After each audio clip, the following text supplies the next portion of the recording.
tab 11, and in my bundle I'm missing page 3.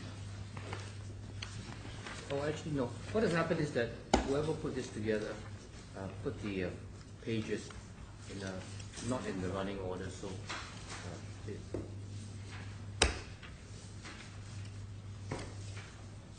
does my lord have all the pages? yeah, I think now I've got all the pages. But that was only because I had to take it out and I apologise, my lord. replace them again. Anyway, carry on. Well, my lord, thank you for the time. Perhaps I can go through my arguments in the supplementary skeleton argument. Yeah. And if there's anything else that I can assist with, then perhaps I can do that at the end. Well, my lord, the starting point, of course, is Article 24, and of course that says that foreign judgments can be enforced, and pursuant to the old 307.4 of the JAL, which has now been amended. So that is pursuant to, we say, Article 7.6. And my lord, I won't rehearse entirely the arguments that I raised before the motion adjournment, but in my submission, what Article 7.6 does, and I refer now to paragraph 14 of my skeleton argument, that the judicial authority law, which is the only law pursuant to Article 24, that allows for enforcement of a foreign judgment. This is up to be distinguished from arbitral awards, which of course there's a separate DIFC arbitration law. So therefore, in my submission, we are looking at Article 7.6, which deals with, in my submission, foreign judgments and ratified arbitral awards rendered outside the DIFC, as in this case, as regards execution within the DIFC. And my lord, my submission is that the legislators specifically catered, to use the wrong word, for foreign judgments within the DIFC law pursuant to 7.6, and that is that execution is purely within the DIFC. And my lord, I take on board the points you made earlier, but what I can say, the claimant's argument is that 7.2 is engaged because we can read 7.2, and my lord, this is at tab 1 of volume 1, sorry.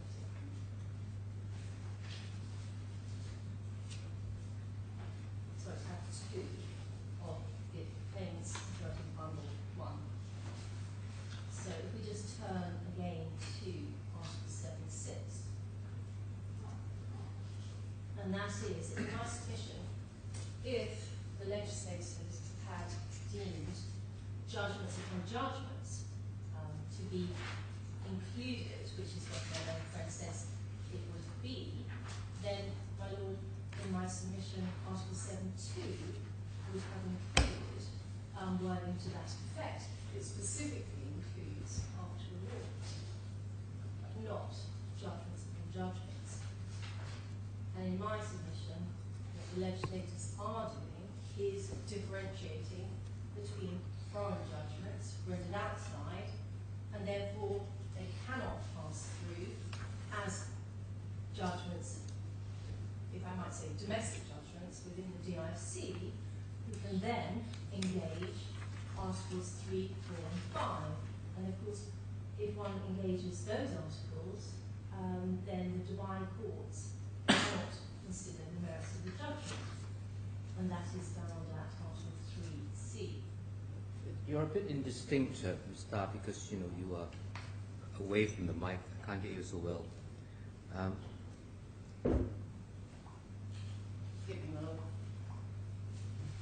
But the key submission is at paragraph 14. I just want you to articulate that again, because I haven't got the sense of it yet. Forgive me, my lord. The distinction in my submission in Article 7.6, which gives authority to enforcement of foreign judgments, it specifically relates pursuant to Article 7.6. That states that those judgments rendered outside the DISC, that is foreign judgments, shall be executed within the DISC.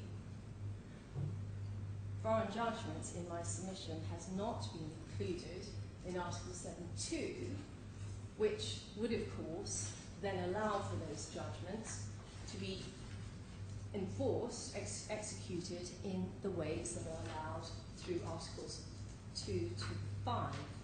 Specifically, Article 7.3, which states at little c that the execution judge of the Divine Cause may not reconsider the merits of the judgment. And in my submission, the legislator has specifically chosen to do this to exclude, in effect, judgments upon judgments from Article 7.2. Where do you derive that conclusion from? I derive that from the fact that the DIFC law, the Judicial Authority Law, Article 7, is the only law that deals with execution. And foreign judgments can be enforced pursuant to Article 7.6, which specifically states those rendered outside the DIFC shall be executed within the DIFC, unlike Article 7.2, which specifically includes the words arbitral award.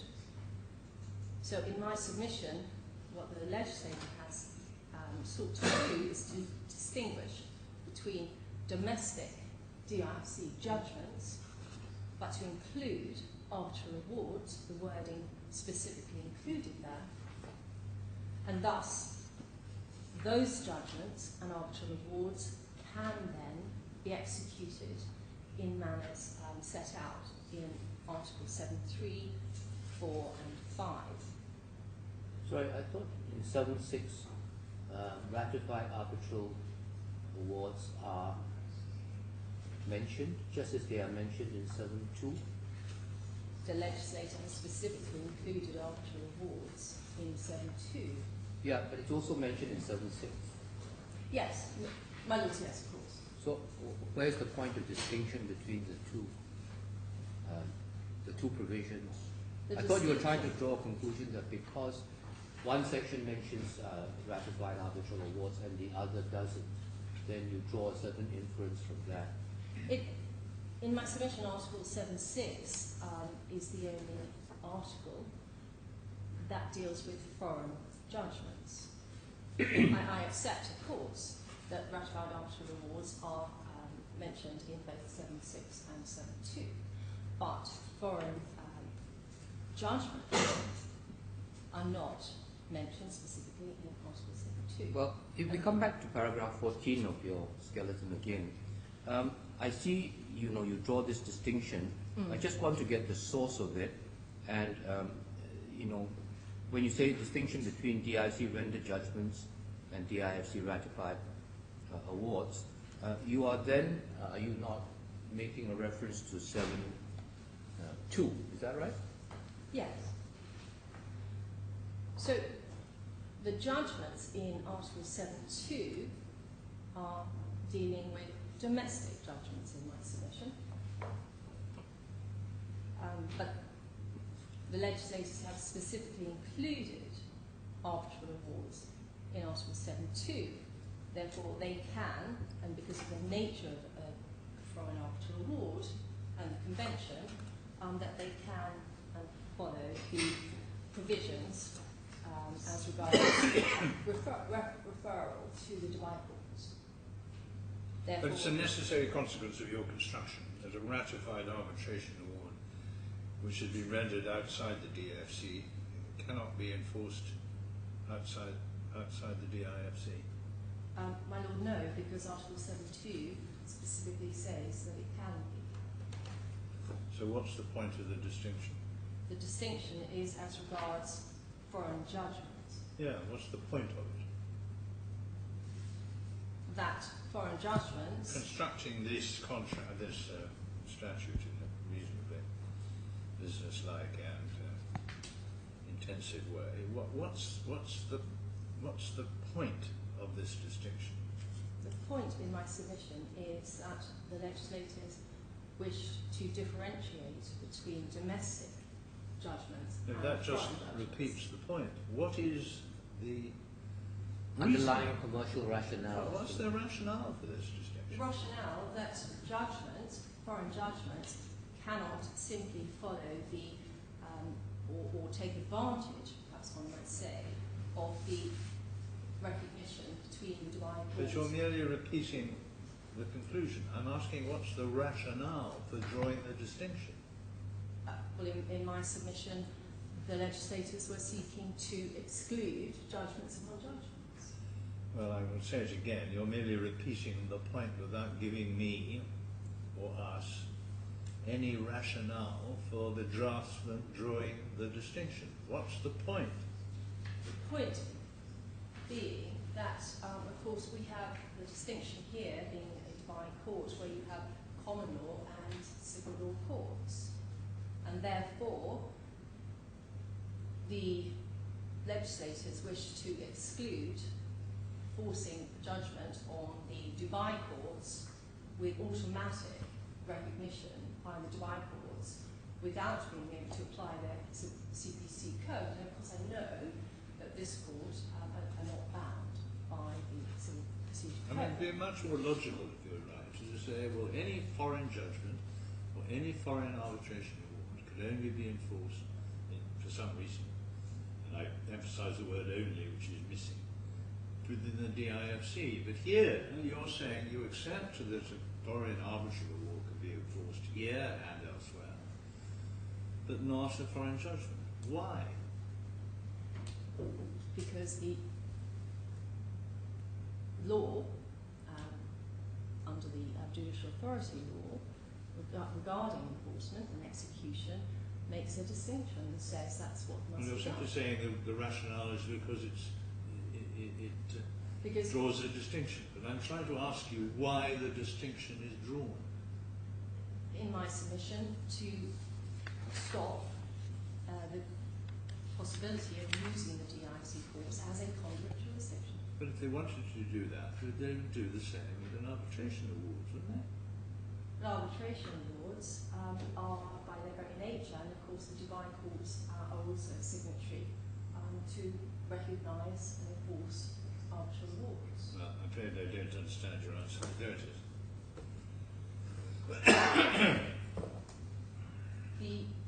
Specifically arbitral awards are mentioned. That is the only thing I can add. Yeah.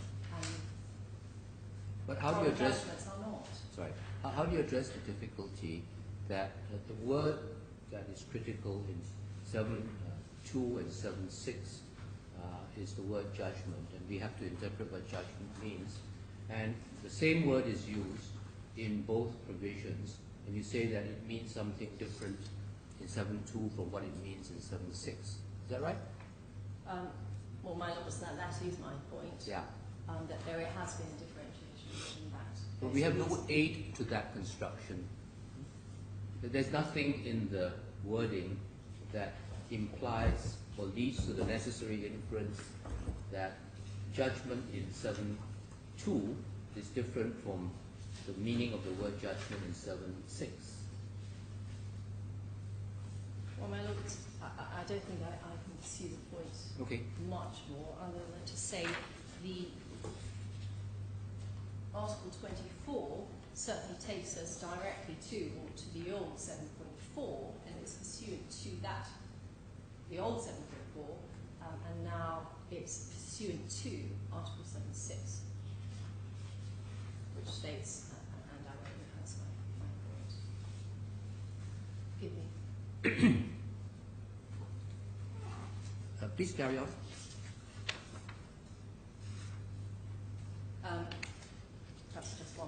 to add, and perhaps I thought I made it, but hadn't.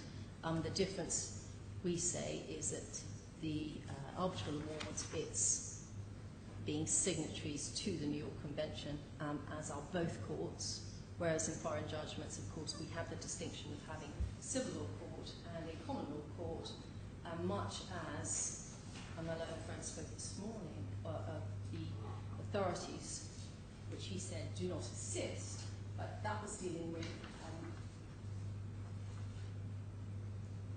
contracting states, non-contracting states. And in my submission, there is an analogy to be drawn.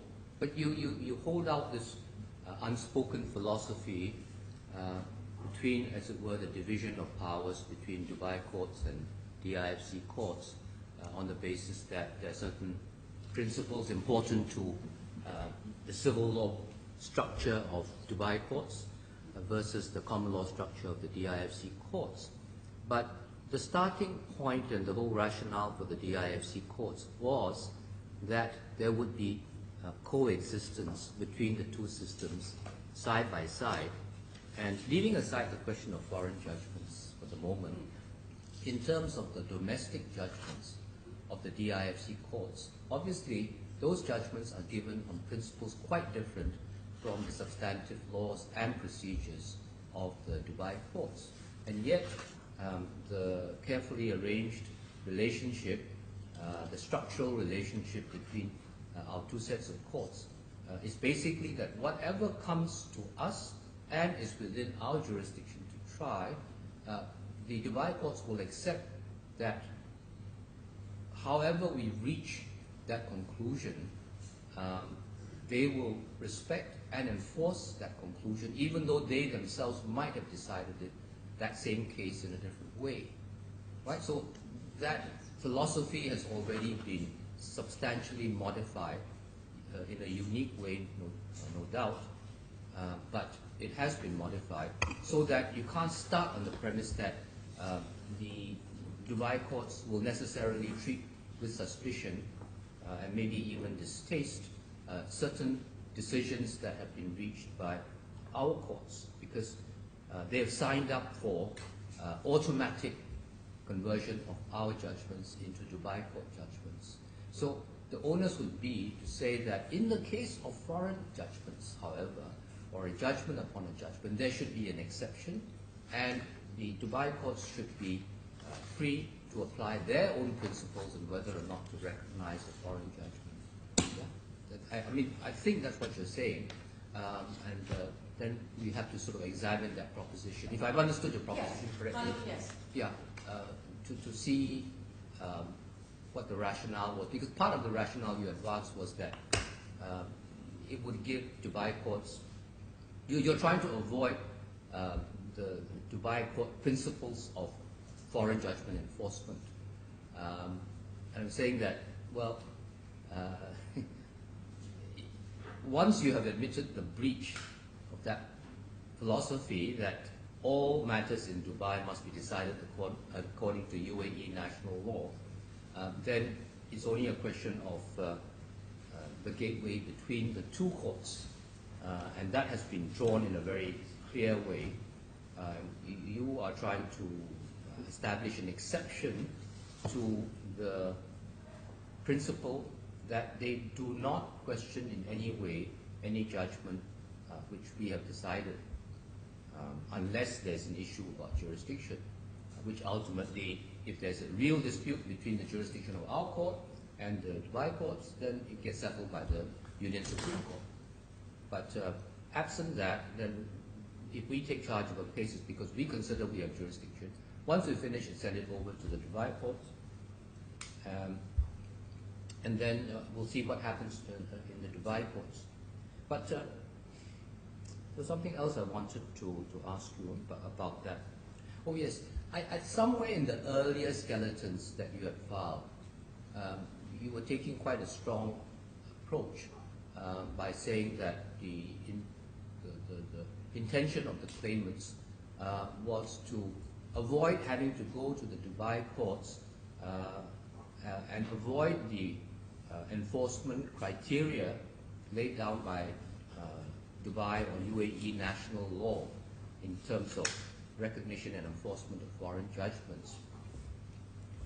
But I didn't see anything in your earlier submissions to show us why this English judgment would not be capable of recognition and enforcement in Dubai courts, simply applying the principles of the UAE. So I don't think you've set out the relevant provisions of the UAE Civil Code as to what are the requirements for recognition and enforcement.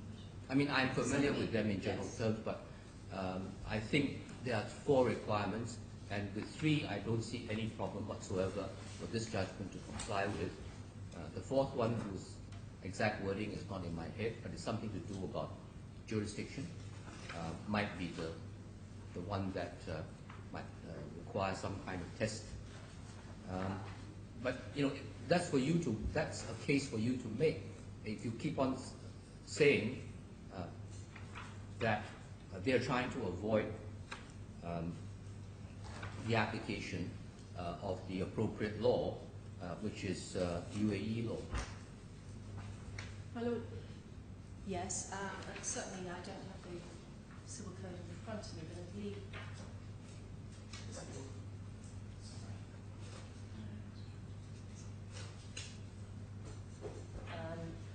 certainly perhaps arguably C, adversaries in the lawsuit on which the foreign judgment is passed were summoned and duly represented. The last time I looked, 3 out of the 4 principles marry up with the common law principles of recognition and enforcement of foreign judgments. There is one provision which is not the same as common law principle, which will be in contrast to the common law principle that in order for a common law enforcing court to enforce a foreign judgment, the foreign court must have had jurisdiction over that person who was either present or resident in that jurisdiction at the time the action was commenced. So the Civil Code has a different version of that requirement. My Lord, yes, and indeed, and perhaps arguably whether the defendant was duly represented, but I don't have instructions. It's okay, we can look at that later then. Sorry, do you want to tell us at this point, what exactly you mean by paragraph 3 of your latest skeleton, where you've revised your basic approach to the argument?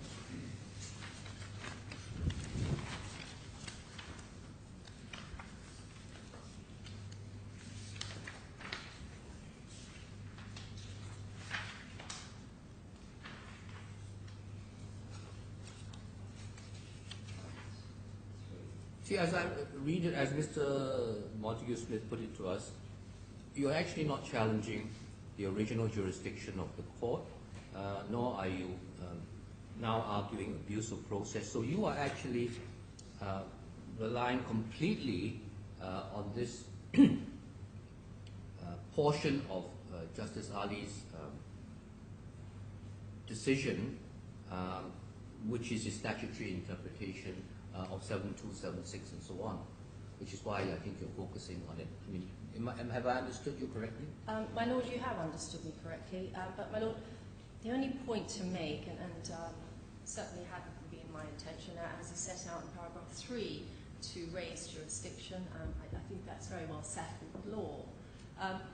But Your Honor, my Lord, the abuse point, and I don't wish to raise it, and having said I was not going to, the only point, and of course it was made this morning, is that given that the claimant's case, and as found by the learned judge, that indeed the only reason to use the DIFC courts was in fact to use the conduit jurisdiction. And it was positive whether there was, would that amount to abuse, and of course I wasn't going to raise abuse. But it must be right that if the court finds that a judgment upon a judgment does or can be read into Article 7.2. What the learned judge did in the court below was to not even consider the abuse argument because he said, well, it doesn't arise because it cannot fit into Article 7.2. So, if my lords are not with me on the statutory interpretation, which I say supports what the learned judge said, then it does seem that the claimant's case itself, which was based on solely using the conduct jurisdiction point, was never dealt with by the learned judge. Mm-hmm. So, Your Honour, But do you want to still maintain the argument that, in principle, we shouldn't give judgment if the effect of that judgment would be that it was not going to be executed in the DIFC, but it was going to be executed somewhere else. Therefore, it's a conduit jurisdiction, and the only legal principle I can think of that you would attack that, because it's a common law principle, is another common law principle that says you have a common law right, but you can't use it because, and the only thing that I can think of offhand is what you said, abuse of process. So are you still going to maintain that as a backup? If we don't agree with you on the statutory interpretation? Well, my lord, I feel, and I certainly don't wish to ambush my learned friend, although I know he has dealt with the argument, but it does seem to me that it is something that hasn't been dealt with by the learned judge below on the basis of his interpretation of Article 7. Therefore, I have made submissions on the abuse argument in my earlier skeleton, which is But it's not in this skeleton. I mean, I remember your earlier skeleton, but it's, the arguments about conduit jurisdiction are not in this skeleton? this was a supplementary skeleton. It was in my previous skeleton argument, which is in the appeal bundle at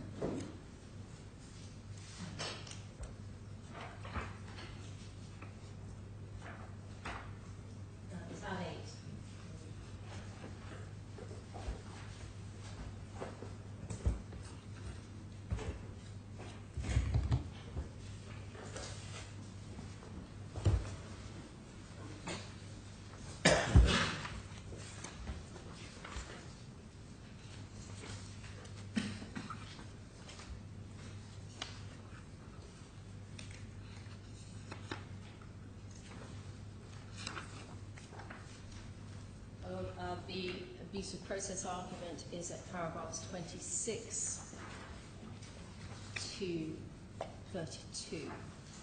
Sorry, I presume you're looking in the Helen's appeal bundle, right? So what tab yes. is it there? Sorry, tab 8. Yes, 12 October 2015. Yes, what paragraph, please? Paragraph 26, the argument commences.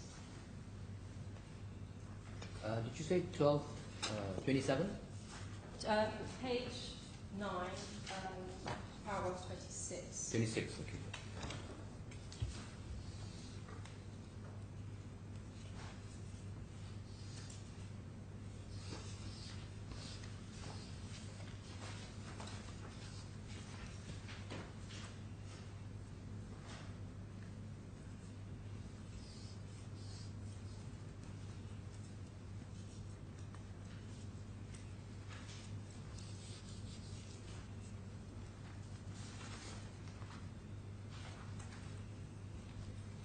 Fine, I've read this before, so it's just to refresh my memory. I'll deal with it fairly concisely. I'm sure my Lord has the points that I've raised. And it is, in fact, if we look at the judgment, which is at tab 1, I believe, of the Helen's bundle,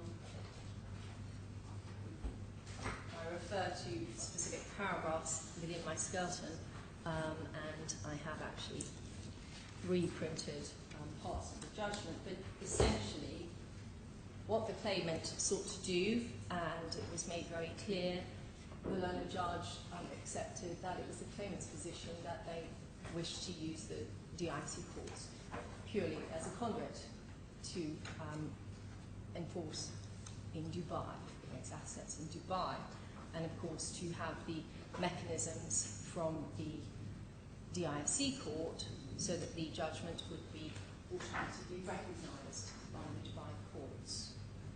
The defendant, unlike other articles concerning jurisdiction, of course, didn't agree. They were neither based in the DIC, neither did they agree to be in the DIC. The claimant chose to bring the claim in the DIC. And in those circumstances, the learned judge found that the DIC court cannot be said to be a conduit jurisdiction court if the matter before it related to a foreign court judgment. Sorry, could you just repeat that, please? You were a bit indistinct. I'm looking at paragraph 8 of my submission argument, and I will find the relevant paragraphs. Still the same submission, paragraph 8.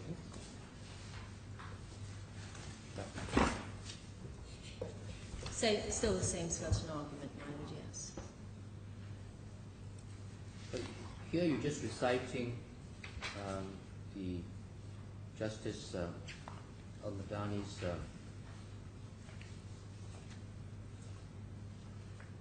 you're quoting from the judgment itself.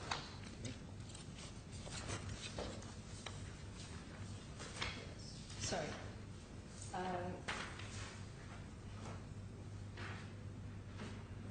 The point being that the claimant had always used the court, and there was no secret to that. The aim of using the DIC court was simply as a conduit jurisdiction, and not for any purpose relating to the DIC. And what the defendant says is that that would be an abusive process, simply because the defendant has no choice.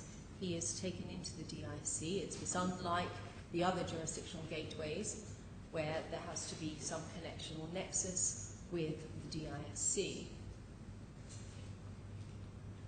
I've gone on to quote from, and I'm sure my lord is familiar, I don't have the authority here, Hunter and the Chief Constable of the West Midlands Police. And, of course, that authority certainly doesn't limit to what might amount to an abuse. It can be very varied. But in my submission, to use the DIC to circumvent the procedures in the Dubai courts certainly could amount to an abusive process.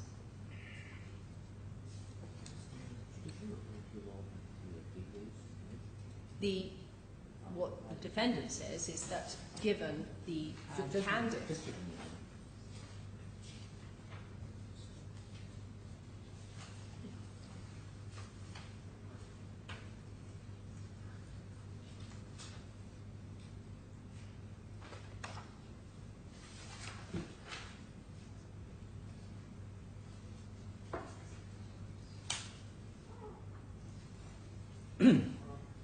So before I forget, let me ask you this question, which is a new one. It was prompted by your remark that the claimant's case would not fall within any of the normal gateways under Article 5 of the judicial, of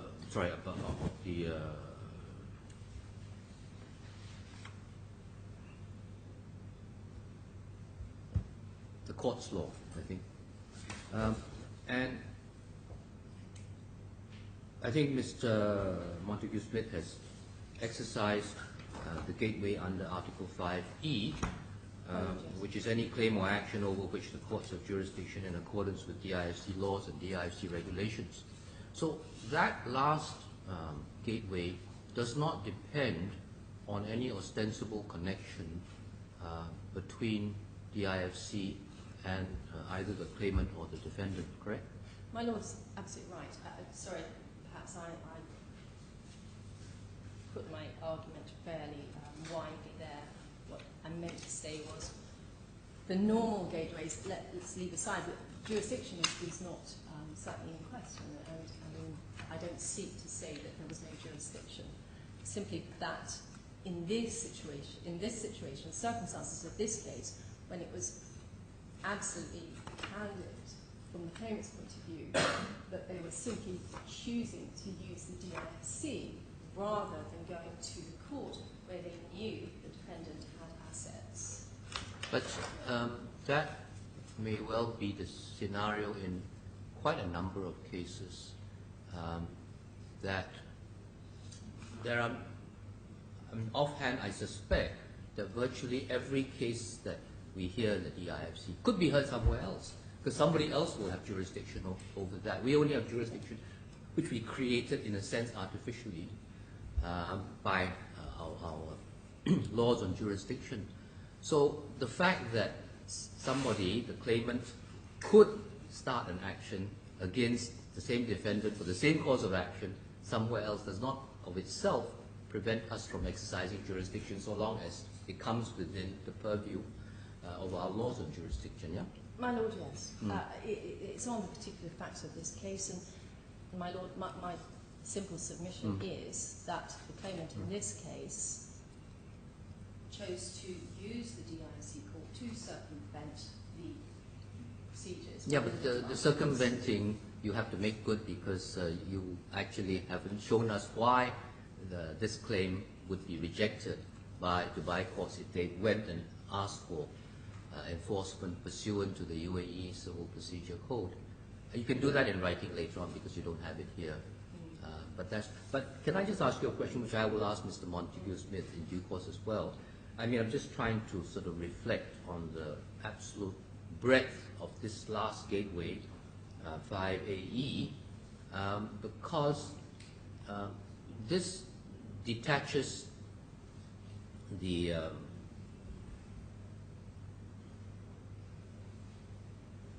nature of the claim or the identity of the parties from any connection with DIFC.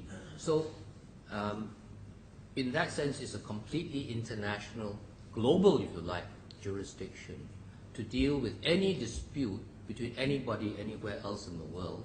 And when they've finished their dispute in any court elsewhere, they can come and use that to reap the fruits of their judgment. And so, on its face, it's an extremely broad provision. Do you see a fundamental objection with that? That it could not have been the intention of the legislature to have such a broad reach for the DIFC courts, absent specific buy-in to our jurisdiction. Now, for example, we now have additional jurisdiction where parties sign, a forum selection clause. But leaving that aside, there's a case which started, no one ever thought of the DIFC until they finish their case and they got a judgment. Then they start looking around the world and where they might want to enforce that or have it recognized, and then they pick on the DIFC. I mean, they could have picked on any other common law court as well, and possibly achieve the same effect. I mean, they could go to Singapore or Hong Kong, London, and without relying on any treaties, simply enforce their foreign judgment and get a domestic judgment, and then carry on wherever else. For example, the Brussels regulations are an exception, but there may well be other treaties where they might be able to avail themselves of, or simply, again, just go the common law route so that you get second-hand judgments, third-hand judgments, and so on, enforcing it. So do you want to make any remarks that is exorbitantly wide, extravagantly wide? My Lord, it certainly strikes me that it is, and as my Lord has put it, I wonder if I'm allowed to make some written submissions after the hearing, that I could give that some proper thought and formulate some adequate submissions on. We could give you a short period with a limited page limit. Yes, I'd be very happy. Because we don't want to drag this thing out. Mm. Okay. Do you have anything else? Do you have something else that you want to take us through?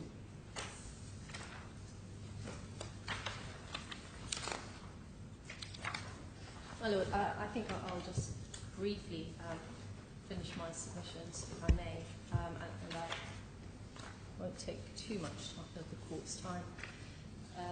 My Lord has heard the statutory quota, and my Lord is absolutely right that that is the main argument, as it were. The Memorandum of Guidance, of course, has no binding legal effect, and I've heard my learned friends' arguments on the common law.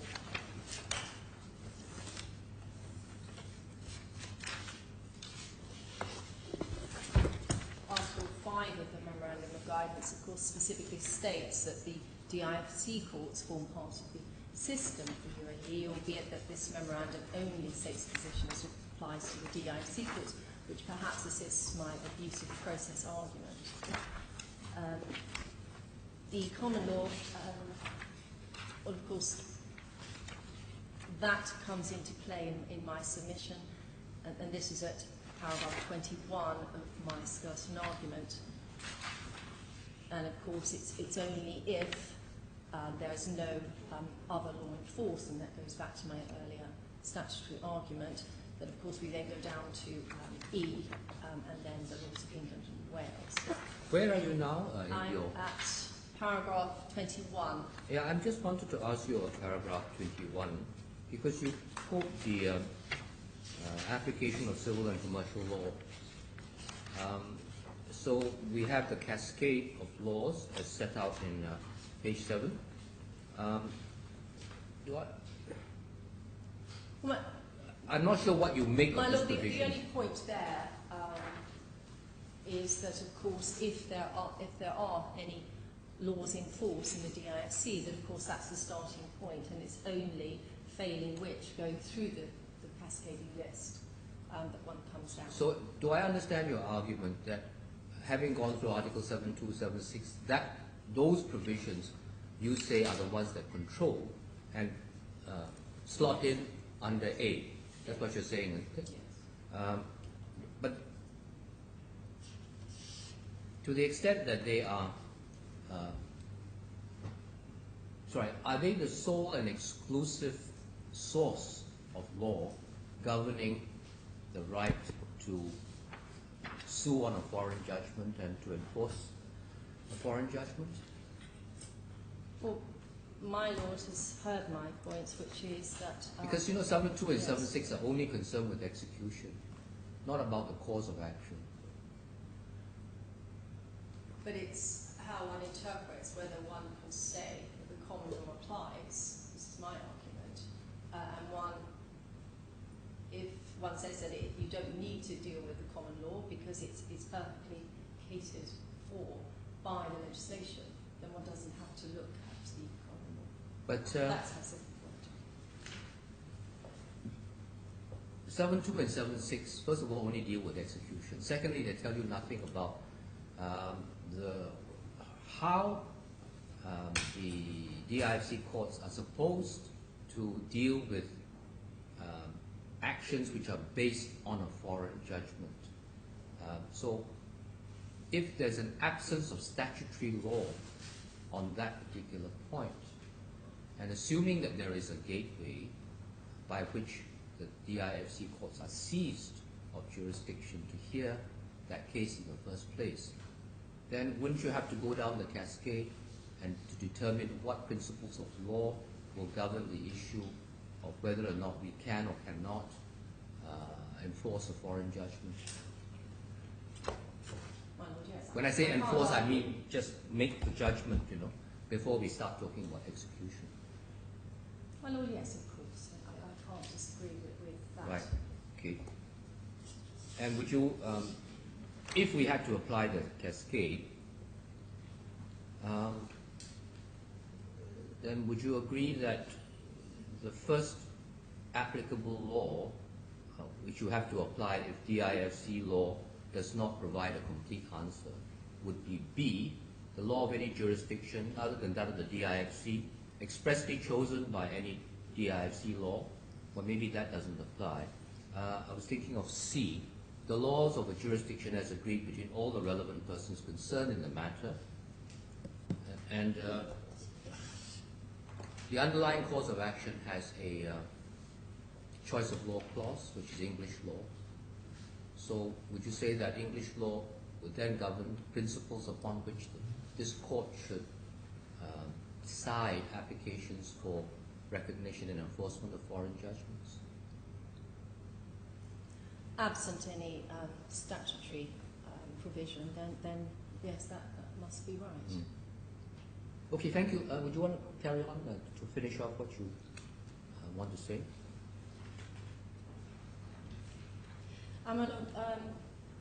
Perhaps if I can just deal very briefly with paragraph 24. My learned friend dealt with this morning, but in my submission, whilst I accept, of course, that this was dealing with the Brussels Convention, in my submission, again, it can be analogous. I think I made this submission earlier because of the distinct difference between the Dubai courts, the DIFC courts, and that can be seen by analogy as contracting and non-contracting, and therefore, in my submission, the European Court of Justice decision does assist. Your Honour, I've made, my lords, I've made points concerning judgment and domestic judgment. My lords, in my submission, one can take support. I look at paragraph 27, AMBAG. My lords have already referred to this. My lords have heard what my learned friend says, but in my submission, it is quite clear, albeit, of course, it is concerning bankruptcy, which, of course, I accept. But it is very clear that it says but upon registration, the Malaysian judgment becomes a single judgment and converts into a debt, rendering the domestic law irrelevant, was certainly not accepted by the Singapore Court of Appeal.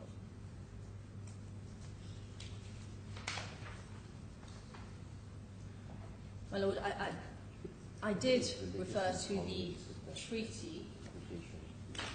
I don't know how we got away with it. Yes, Mr. Ahmad. And the short point on that is, and again, this goes to perhaps more to the abusive process argument, is that the treaty does not include the mutual recognition of judgments. That's the UAE treaty. And again, it is, I accept, is the enforcement point. But what occurred to me when you were saying that was that somewhere else you say that it might lead to a DIFC forcing the UAE to violate its treaty obligations. But what you pointed out is simply that there is a gap or an omission to deal with a particular point in the existing UAE-UK treaty. So how would a judgment of this court that supplements, by virtue of principles of common law, what is not in the treaty, violate the treaty? Because if the Dubai courts have chosen not to include mutual recognition of judgments, but by virtue of Article 7.2, judgments are automatically referred, and there is the reciprocal arrangement that they are then, and my Lord's earlier point, which is there could be floodgates of judgments that arrive here that are then automatically being enforced within the Dubai courts. Does that then usurp the sovereignty of the federal law, because the Dubai courts have chosen not to have mutual recognition or sign memorandum? See, mutual recognition is a different animal from suing on a foreign judgment. because mutual recognition requires reciprocity. The common law doctrine doesn't, nor is it confined to common law countries. And in any event, the UAE Civil Procedure Code, if I'm correct, Judge Omar, does not require reciprocity. Any foreign judgment coming to Dubai courts will be analyzed in accordance with the 4 principles, and the 4 principles don't include anything about reciprocity. So it seems that underpinning the UAE law of civil procedure as far as foreign judgments are concerned, there is also a general acknowledgement of the principle of judicial comity, which is an alternative basis for analyzing the rationale for common law actions of the judgments. Well, my Lord has my points, earlier points. Yes, indeed. It's the way that they would be referred and automatic referral. Can you help me here? Can you explain paragraph 25 when you criticize or comment on the UCOS case? On the... I didn't quite understand the conclusion you were drawing from it. My Lords, can I withdraw that? I looked again and I was unable to find where... So we can delete that, huh? We can delete that. Okay. My apologies.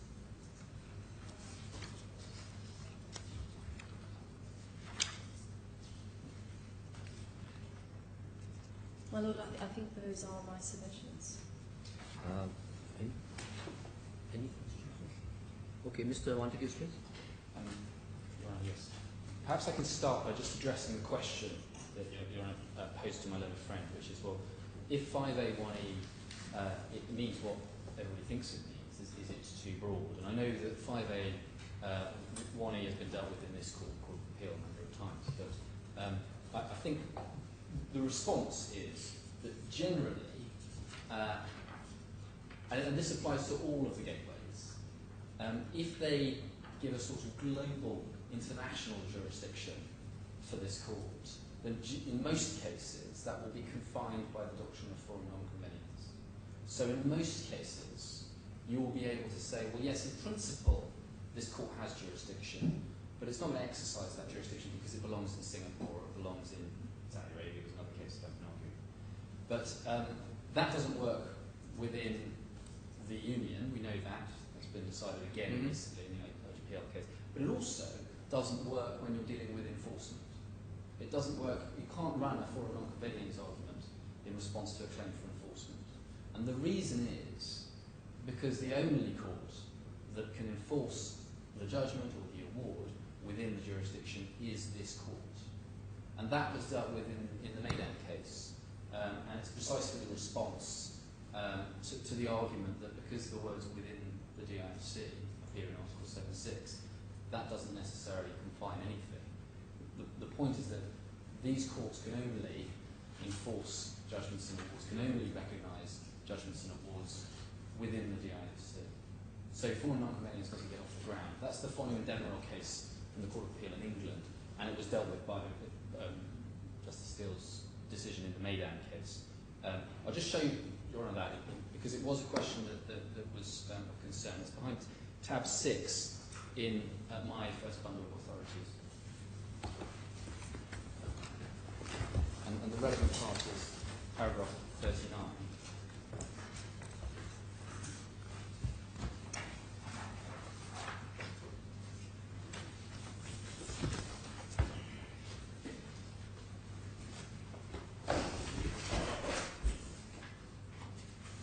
It's on page 13 of the report. Sorry, tab what? Tab 6. This is the appellant's authorities bundle.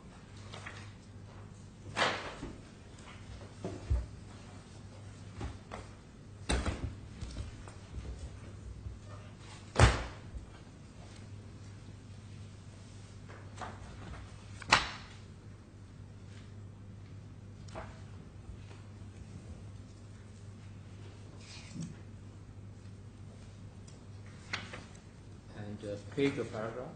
So it's paragraph 39 on page 13.13.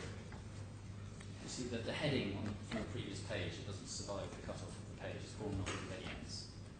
And Justice Still there explains the principle that what was being advanced in that case, in Maidan, was it was being said, well, you shouldn't be trying to enforce it, you should be trying to enforce in Dubai, therefore stay these enforcement proceedings on forum non-convenience grounds. And it was paragraph 39. The Shaw's answer to the contention by Maidan that this court should stay proceeding on forum non-convenience grounds is that there is no alternative, let alone more appropriate forum, for the determination of the question whether the award should be recognised and enforced in the OMC. The OMC courts have exclusive jurisdictions, that point fails in limine. So the point is simply that yes, this global scope of this court's jurisdiction is confined by forum non-convenience in most cases, but it doesn't work where you have an enforcement action. And that follows from the dicta, as I say, in the following Demerol case in the Court of Appeal, where precisely the same point was made in response to precisely the same argument on forum grounds. Now, so if we contrast the position here to the position in England, for example, what is the position in England? When do they take jurisdiction over, say, a claim for the enforcement of a judgment? And the way it works in England is that you have a practice direction 6B, and that states the kind of claims that the court has jurisdiction over. And that includes claims for the enforcement of a judgment or an award. So they have exactly the same situation in that they have, as a matter of law, English law, jurisdiction over any claim for the enforcement of any judgment or any award. Now that is restricted not by forum non-convenience, but by the obligation that if you want to serve out, you need to get permission to serve out. So if you're suing to enforce on a judgment or an award in England against an international party who's not based in England, then you need to get permission to serve them outside the jurisdiction. And in order to satisfy the court that you should get permission, you have to show that there is a prospect of you having a legitimate benefit from making that claim in England.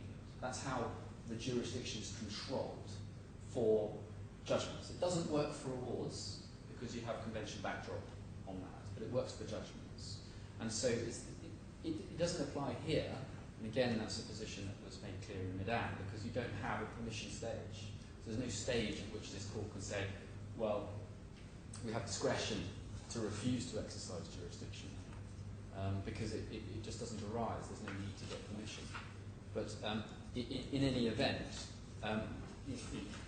in England, if we were doing this in England, it would be sufficient to show that there might be assets in England, but it's not necessary to show that there might be assets in England. That was a point that was taken below. It's simply wrong. In England, you have to show legitimate benefits, and I've shown the court a couple of authorities, one from the 60s and one from much more recently, which I would say support the view that actually, even if you have no prospect of enforcing against assets in England, the mere fact that you might be able to take the English judgment on and use it to quickly attack assets elsewhere is in itself potentially a legitimate benefit. But none of that actually arises in the context of DIC law. That's just how the English courts deal with that. And all of those questions in the English courts go to jurisdiction, which is not a live issue, at least on this application. And it couldn't, per se, be a live issue anyway, because of the statutory framework and the basis on which jurisdiction arises, which, as the judge below said, comes out of 501E, Article 7.6, which does deal with execution, but it must necessarily carry with it recognition and enforcement, because you can't get to execution until you recognise and enforce on common law judgments. And also Article 24 of the Court Law, which says in terms the DIC courts have jurisdiction to recognise foreign judgments, or recognise foreign courts, it says. So the question, to come back to the question that was posed, was, is it just too broad? Is there anything we can say about sort of getting it wrong? The answer is no, because in relation to enforcement actions, this is the only court that could do it. The question is whether there are controls over when this court exercises that jurisdiction. It's just a matter of statutory interpretation, and on the statute there's nothing in it which requires, for example, assets. That's the first question. As to other sorts of action, commercial disputes between parties pre-judgment, well, those can be controlled other than when the competing court is in the union, those courts can be controlled, those judgments can, jurisdiction can be controlled by reference to foreign non-convenience. So that, it seems to me, is an answer. It's a complete answer, and it seems to me the right answer. If I can move on from that, unless Scott has any questions on that, or wants to explore that any further. I mean, as I say, all that goes to jurisdiction. So there's a question as to whether or not there ought to be further submissions on this point. I would say no, because it doesn't go anywhere that could have an impact on the issues in this case. The issues in this case are, well, at the beginning of my submissions they were, what's the meaning of Article 7.2? When it says judgments, does it mean judgments, or does it somehow exclude judgments on judgments? That's the real issue. And my learned friend now seeks to re-raise, in effect, this postulated appeal. No permission was even sought, as my learned friend correctly pointed out in the Skeleton argument, but wants now to argue abuse of process. So I can deal with that, and I probably ought to. Your Lordships will no doubt take a view as to whether or not that is open. It's an appeal that can be made at this stage, given where we're at. But I'll perhaps address it, because it does. In addressing it, perhaps I can deal with a couple of the points on these questions about whether or not the rules in Dubai are different and whether that makes a difference, because those are dealt with in the cases on arbitration. So the abuse argument runs like this: there are no assets in this jurisdiction. The only legitimate purpose of this action is to use the reciprocal enforcement and go into Dubai. That is an abuse of process. That's the phases of it. So the starting point is there are no assets in this jurisdiction. My learned friend says, well, I've already said my only purpose is to use the reciprocal enforcement mechanisms. I haven't said that. That's not my case.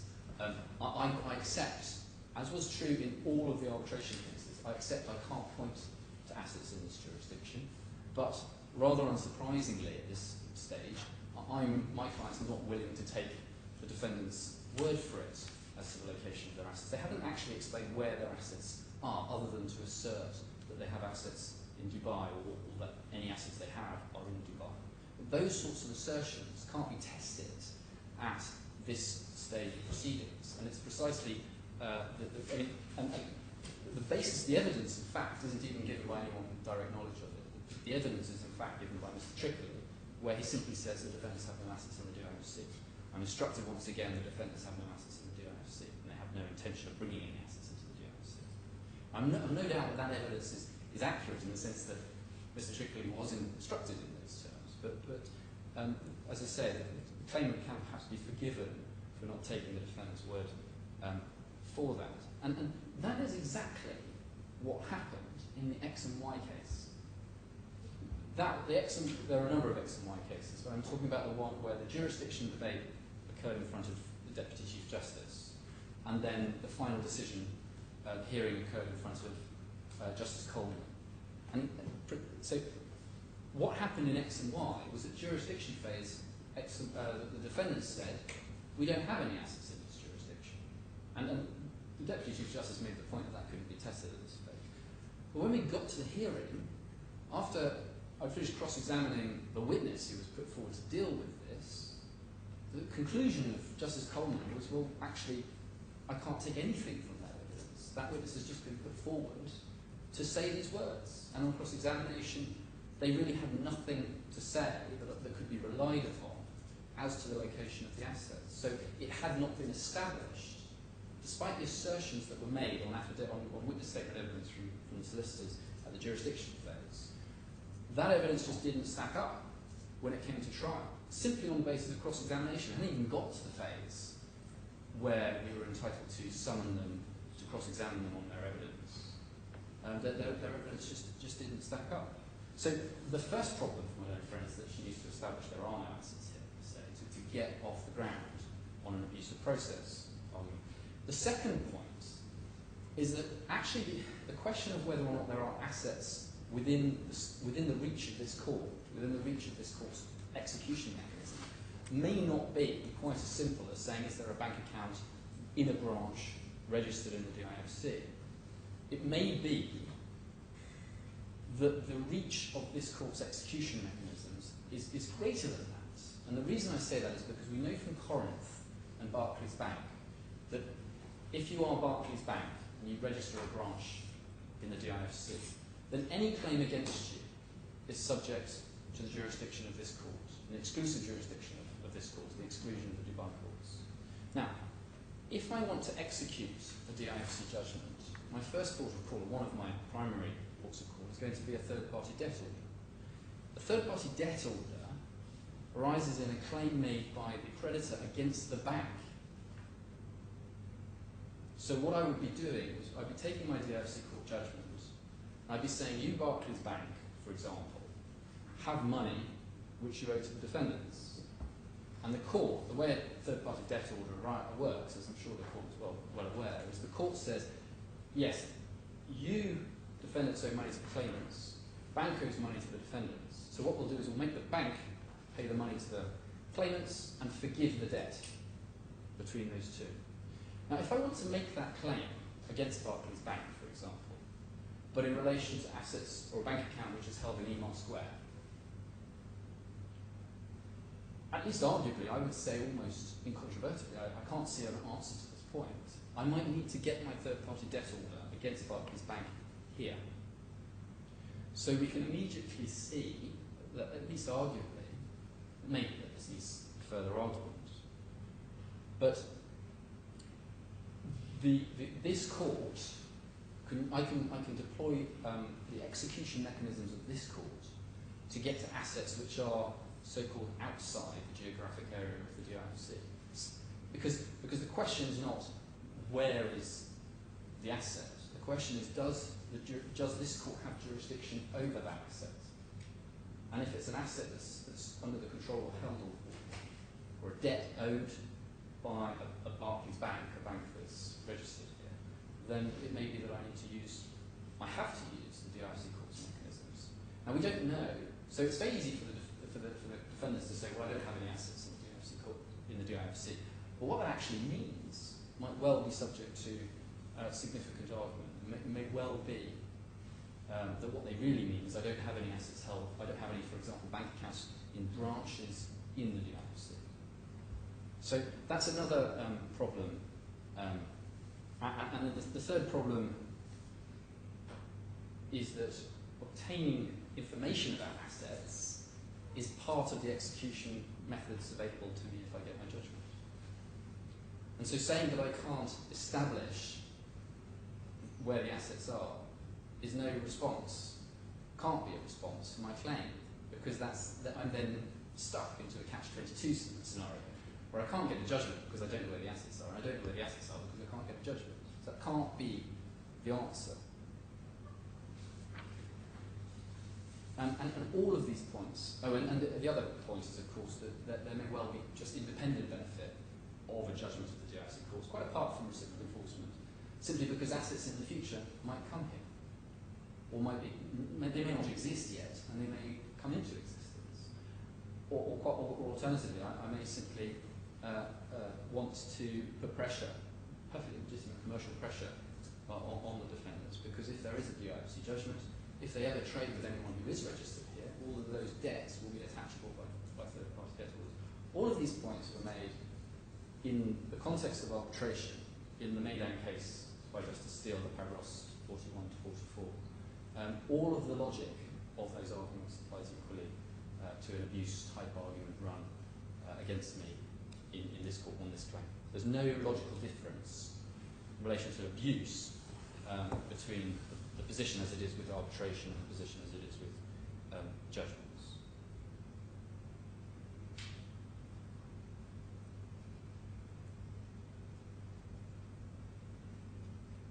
So, just in short, I don't need a legitimate interest to bring my claim here. I certainly don't need to establish that there are assets here.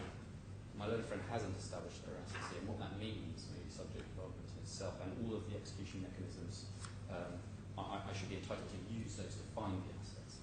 And given the geographic and commercial relationship between the DIFC and the rest of Dubai, I would suggest that it's simply unrealistic to say that there's no likely benefit, even if we can't take the judgment on, of a judgment from the DIFC courts.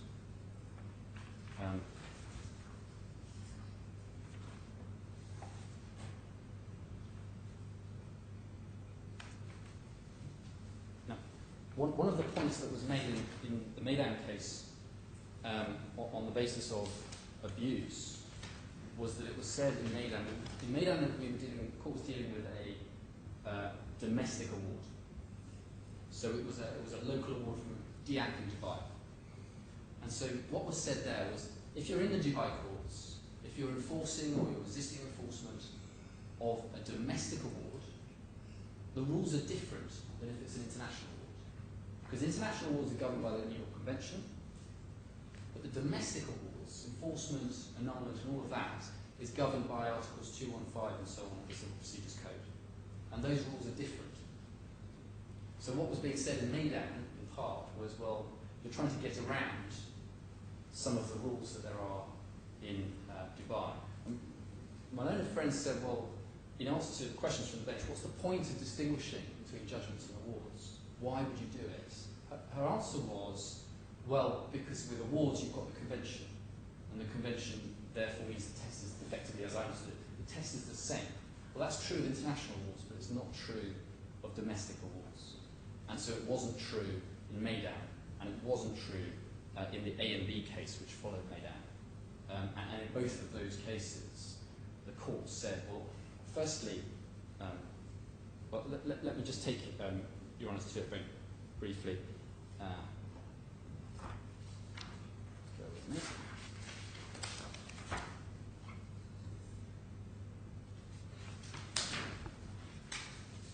Yeah, so it's behind tab 6 of mine. I think we're in the same, if you've still got Maidan open. It's paragraph 44. It's a short passage from paragraph 44. And there, Justice Still says... This is from Maidan, is it? Yes, Maidan, that's right, from the Court of Appeal. It's also right to say that by virtue of Article 7 of the Judicial Authority Law and the Protocol of Jurisdiction, Banyan is enabled to present a DIFC order for enforcement to an execution judge of the Dubai courts without that judge being able to consider the merits of the underlying order.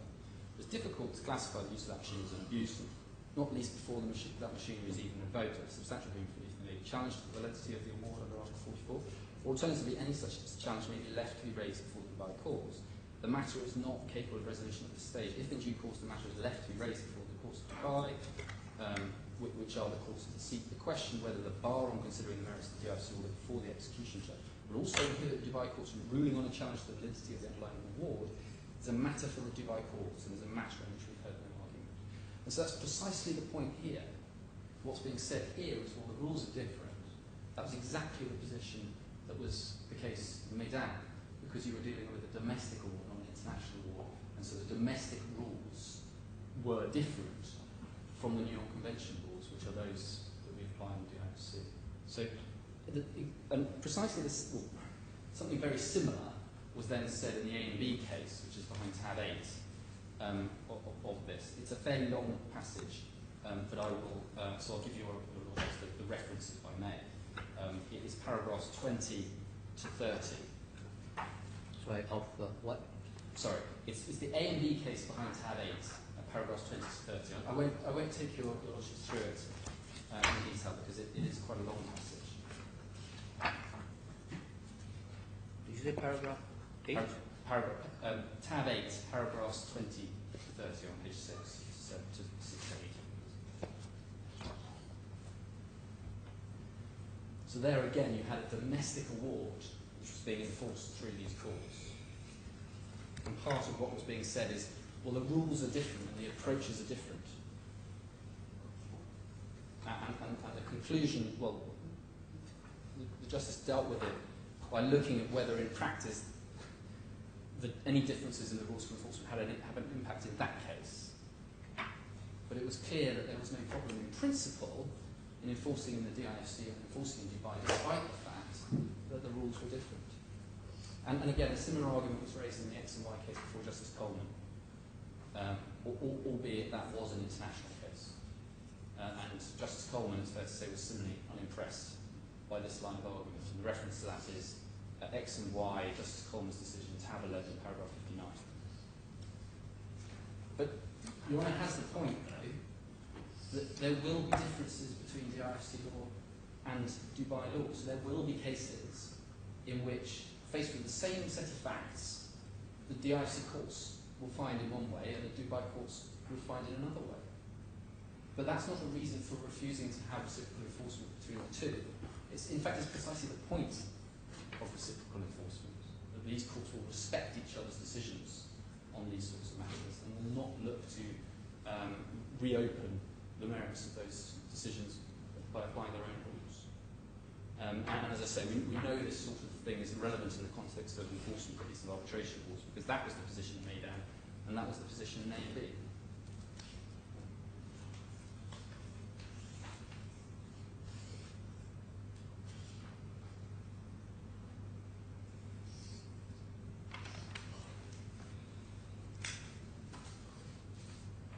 Well, that is all I wanted to say about Pjsc process, about this question of whether there might be some difference between the different laws in Dubai and those in DIFC.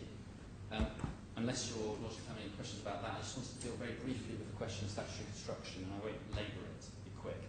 But there was some suggestion at the outset of my learned friend's submissions that Article 7.6 is some sort of comprehensive code because it refers to Article RDC 45.8, and 45.8 says, well, you need legislation. And I just point out, A, if that is all right, there's no logical way that common law enforcement of judgments could survive, because that is the route through which we come to get here, Article 7.6 ultimately. So if Article 7.6 only applies where there's express legislation, well then the whole of the common law enforcement approach is wrong. And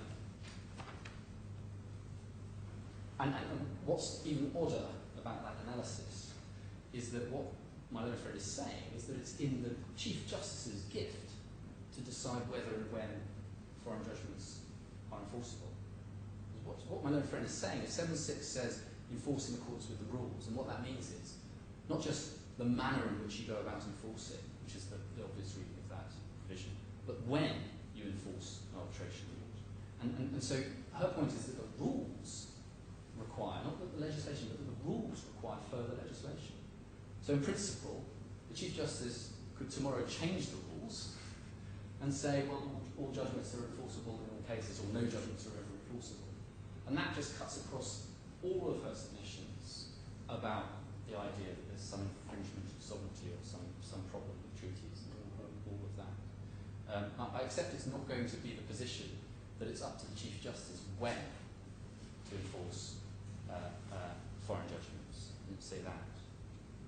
But the point about 7.6 is that it's not a comprehensive code. It doesn't explain when judgments should be enforced or how they should be enforced, other than to say do it in accordance with the rules. And the rules, 45.8, only deal in a very confined way with the circumstances, the way in which you go about it. You make an application, it says, where there's legislation. It doesn't exclude all of the common law enforcement bases. And the rules do deal with common law enforcement. How do you do it? You do it using a Part 7 claim form or a Part 8 claim form, depending on whether there's going to be a dispute of fact. So all that 7.6 is doing is saying that procedures for making these sorts of claims will be up to the courts. Nothing more. But there were 2 points being conflated here, and that's why, as I understood it, the submission, my learned friend retreated from the submission that actually you're stuck with 45.8 and there's no legislation, so there's no enforcement, and retreated to the position that 7.6 includes the words within the DIFC. And I just remind the court that that precise argument was also run at various stages in the arbitration cases. And I've shown Your Honours the relevant passages from Eyadah, where the court says, well, the words within the DIFC don't mean that you've got to show your assets here. They're basically tautologous, because this court can only enforce, can only execute within the DIFC. So there's nothing special about those words which would lead to this case being rejected. Can I go back to 7.2 for a minute? Yes. I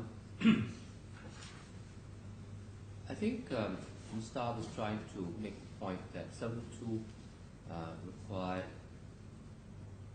anyone availing themselves of execution of a DIFC judgment in Dubai courts, or then to do so in accordance with, I forget the wording, but the rules and procedures adopted by those courts for enforcement of judgments. Right? So from there, I think she extrapolated the proposition that meant that people who want to enforce foreign judgments are meant to go directly to Dubai courts and make their applications under the Civil Procedure Code. But what was running through my mind is that, is there anything to help us with the interpretation of existing rules and procedures, or whatever the exact phrase might be, in 7.2, and to say, well, we actually do have existing rules and procedures for the enforcement, mutual enforcement of judgments between DIFC courts and Dubai courts. And all that 7.2 is saying is the counterpoint of 7.6, which says that if the judgment comes from outside, you execute on it within DIFC, and then if there is a judgment of the DIFC court, you would execute it in Dubai courts, or maybe even any other UAE court, according to whatever rules and procedures are adopted by that particular court. That particular court has adopted the protocol that exists between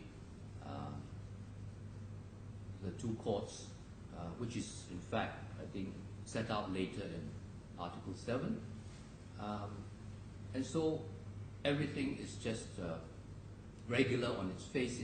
It's nothing controversial, and as Justice Steele was saying just now, that it's almost like night following day. If you want to do it in DIFC, this is the way. If you want to do it in Dubai courts, you just do it the regular way, and the regular way includes the mutual enforceability of DIFC court judgments with Dubai court judgments.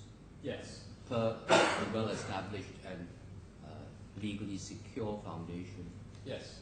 Well, my understanding of the words, and they are in accordance with the procedures and rules adopted by, and they say such entities, but in this case it will be the Dubai courts. My understanding of those words is dealing with the specifics of execution. So the equivalent in the Dubai courts of third-party debt orders, there'll be attachment orders, for example, or the equivalent of a charging order, they won't have something similar. That's what I understand to be the reference to the But you also have to have an entry point in order to engage the mechanism of Dubai courts for enforcement. And that there is a procedure and there is a legal foundation of how that is to be done in respect of DIFC court judgment. Quite, and that's in 7.2. Yeah. So certainly 7.2 can't, in some sense, be confining itself, it seems to me.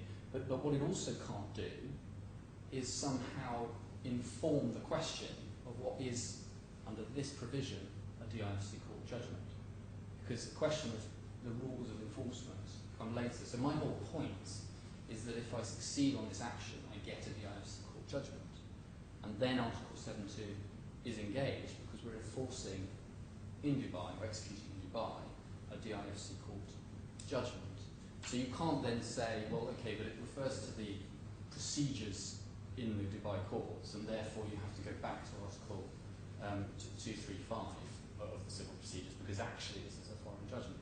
You see, that conclusion presupposes that I'm wrong in the first place. But in any event, those sorts of issues, it seems to me, must be issues for the Dubai courts. As to exactly what those words mean, that's up to them. But I don't think we can get any help from those words in answering what really is the question. Is the judgment at the end of this case a judgment rendered by these courts? That's the straightforward question.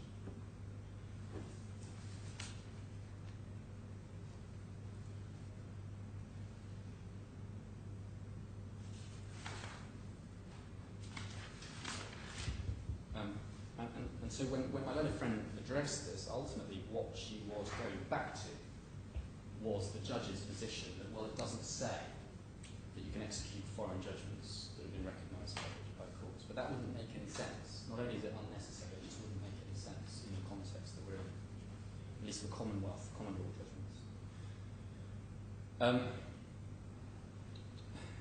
I don't know whether or not Your Honour is still troubled by the question of whether this whole debate is premature. I mean, in a sense, yes, it's been accelerated, but we're here. We've got a judgment which makes a finding on it. Sorry, which judgment? Below, sorry. In terms of this, the questions, the debate about the meaning of 7.2, about whether the judgment on a judgment is a judgment, all of that, Your Honour has been concerned throughout that this might be a debate which is premature. Well, to the extent that there is actually a judgment from Justice Al-Madani on question of execution and enforcement, it has to be prospective. Yes. Right? Yes. So, it in is the situation, and I mean, we will say something about it, and hopefully that will at least give guidance to the parties as to what can or cannot be done. Yes. If and when you do eventually Yes. Succeed in getting the judgment, because we're not, as I said, we're not giving you a judgment today because you Not still a have to go judgment, through no. the procedure of proving your claim, and then you'll Yes. have to consider what defences at common law they have to your action. Yes. But then once you've got that judgment, then at that point they might still be asking for a restriction on the limits of execution of that judgment given by whoever is hearing that trial. Yes. But if this court then gives what we hope will be a definitive statement Yes. of what the position would be, then at least within our DIFC courts, the execution judge will know what to do. Yes. And then, if it then goes across to Dubai courts, that's out of our hands, and it's up to Dubai courts how they want to Yes. play the game from then on. Yes. I mean, it seems to me that there is a real benefit, at least for these parties, but generally, in this court declaring a position on this, declaring its understanding of those. But for the purposes of these parties, it's also obviously important that that declaration, whichever way it goes, whether you're with me or against me, is not something that we can come back and have another fight about at a later date. So it would be a judgment that would not just be a general opinion of the courts, but would be binding on the parties. Because we're here, we've argued it. I suppose by way of at least issue a stopple. Yes, quite. Yes, exactly. My lords, I think that's all my questions. I'm grateful. Unless there are any questions for me. No. We haven't dealt with the costs cross appeal. But we have put submissions on paper, and it only I think arises so. from the fact. Do we need any further submissions? Yes. If they do. If appeal fails, Surely we the can all appeal costs here below. cost point of view is really, I think, if the appeal fails, then the cost point is high.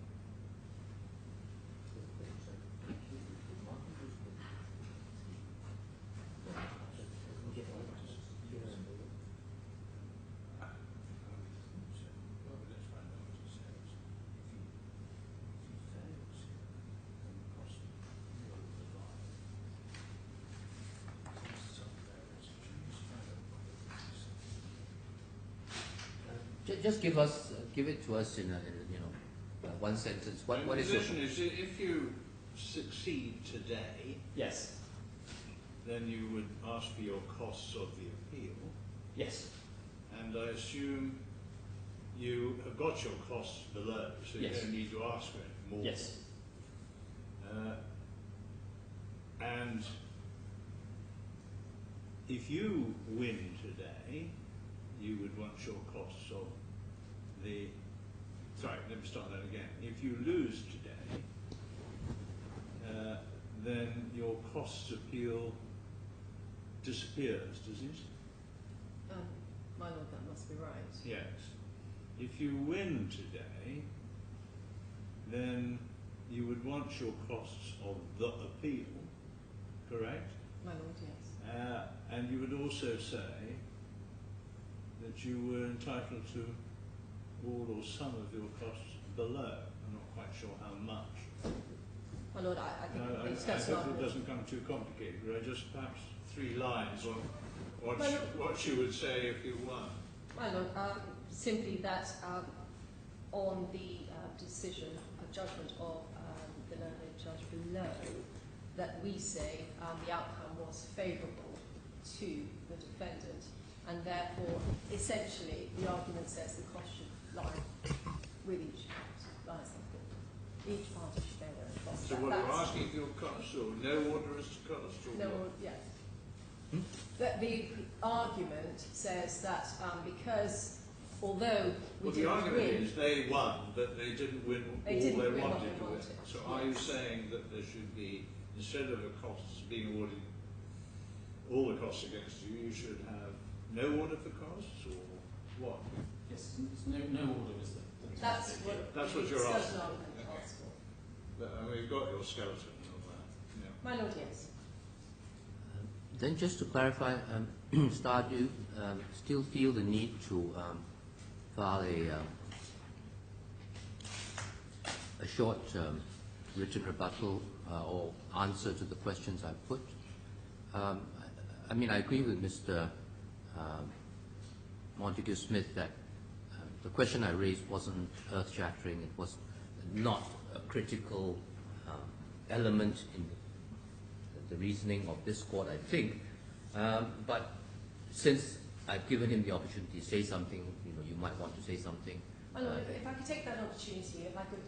Okay, have so a that's list confined to the issue of Confined to simply that issue. that if you apply by AE, whether or not that does entitle any claimant who has the benefit of a foreign judgment from anywhere in the world concerning any parties can bring that judgment here and sue in it without any other connection with the IFC or Dubai.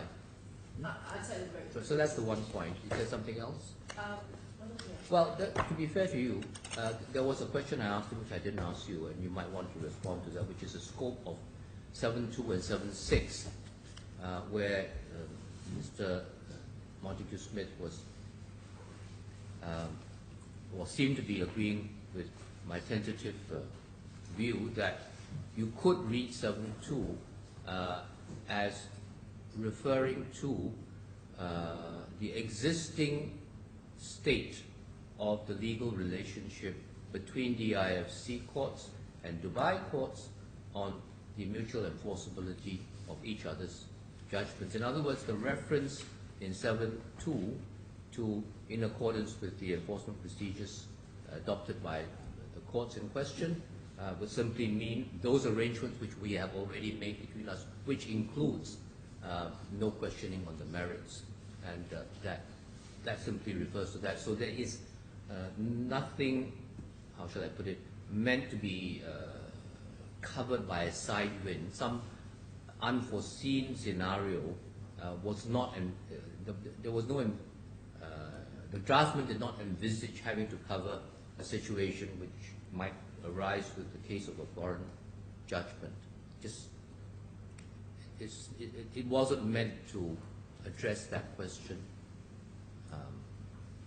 and it was just meant to have a counterpoint for the position under 7.6, which is execution within and then execution without the IFC, and all the procedures are already laid out anyway, so it's just for the sake of good order and regularity, it is set out there for general information.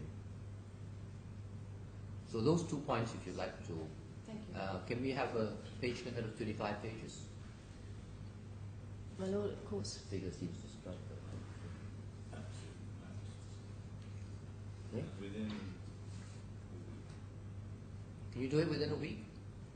My Lord, yes. Can I, sorry, did you want to say something else? No, not at all. I just No, can I say something else which is not directly relevant to the case, but it arises from something on which you will see a practice direction quite shortly. In this case, sit down please, both sides have filed long affidavits from the instructing solicitors, and they appear, in some respects, either to refer to facts perhaps in controversy or to deal with matters of law. In fact, if you look at it, as an affidavit, I don't think there's a lot of evidential value, as Mr. Montague-Smith has pointed out, that if a solicitor from your firm, and I'm not saying that he's not doing it in good faith, but you can see that forensically it is not a document of strong evidential value when a solicitor says, well, my clients tell me they don't have any assets, and that's what I'm instructed to say. Why isn't the client saying it himself?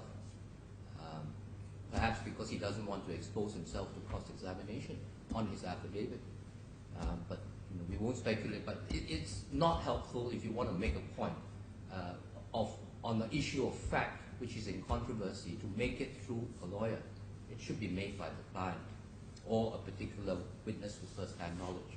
And the second observation is that the rest of it is all about the legal principles, and they are in effect legal submissions. So they should have been just filed as legal submissions. It's one of those cases where there's a minimal amount of facts. Of course, there's a fair amount of facts from the claimant side because they have to set out the history of the litigation in England.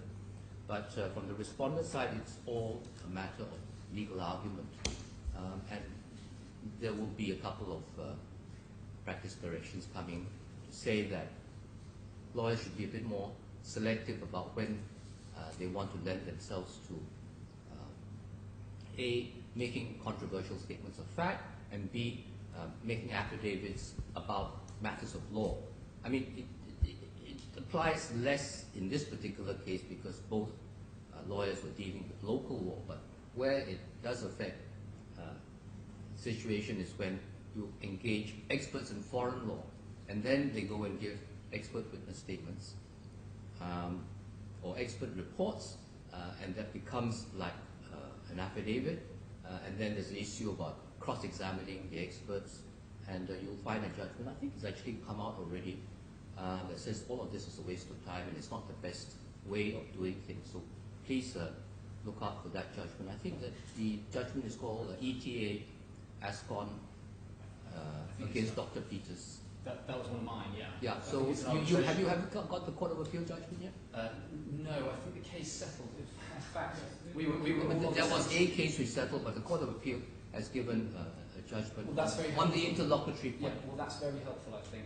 Absolutely. Yeah. The only thing I'd say is that is in an arbitration context, that will be said, obviously, that the names should be concealed on that. I think there was some issue about redaction. Yes. Which is why maybe you haven't got the judgment yet. I see.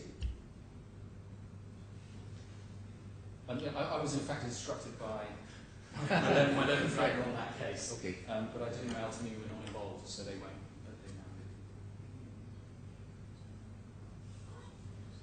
I see. It's at the final stages, if I can put it like that. It's on its way. Well, that's very interesting. And thank you for the comments on the practice direction. The only observation I would have, if it's of any interest, is simply that lately in these courts I have encountered a number of cases where parties have taken an extremely minimal approach to their response, say, to applications, and then sought to ambush parties with new points in skeleton arguments 2 days before hearings. All I would ask... In trials or in appeals? Mostly in applications. So where point is said, well, here's a whole area of law, and you haven't filled in the evidential gap, which needs to be filled. And so they've taken points which are ultimately ambushing parties and not permitting them to, therefore, confining their ability to respond with evidence. I think in the world over, that kind of scenario does prevail in interlocutory applications. Yes. And usually it is not a huge problem in practice because you just adjourn and you make up for it by costs thrown away for last-minute arguments. Yes. I mean, as opposed to trials and appeals. Yes, I agree. But if it's, we'll try and monitor this, and maybe another practice direction will be issued on that. Thank you very much for your questions.